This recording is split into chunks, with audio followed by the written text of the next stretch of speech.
வணக்கம் நண்பர்களே.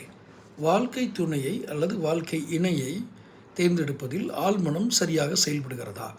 ஆழ்மனதை பயன்படுத்தி, அந்த பேரறிவை பயன்படுத்தி நாம் சிறந்த ஒரு வாழ்க்கை துணையை இணையை தேர்ந்தெடுத்துவிட இயலுமா என்றால் ஆம் என்கிறது அந்த வல்லுநர் குழு.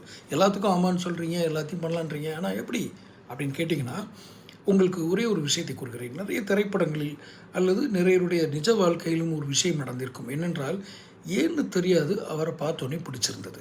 ஒரு பெண் கூறுவது, ஏன்னு தெரியாது அந்த பெண்ணை பார்த்தோன்னே எனக்கு பிடிச்சது. இந்த ஏன்னு தெரியாது அப்படின்றது பார்த்தீங்களா, அங்கே தான் சூட்சுமம் இருக்குது.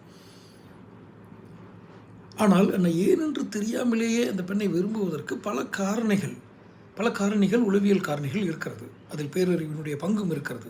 ஆனால் இந்த பேரறிவு ஆழ்மன சக்தியினுடைய பங்கு மிக குறைவாக இருப்பதால் இவர்கள் பிடித்த பெண்ணை கல்யாணம் செய்தும் கூட அந்த திருமணங்கள் ஒரு மகிழ்ச்சிகரமாக இல்லை. தொடர்ந்து சேனல் பாருங்கள், அதில் நிறைய வீடியோக்கள் வெளியிட்டிருக்கேன்.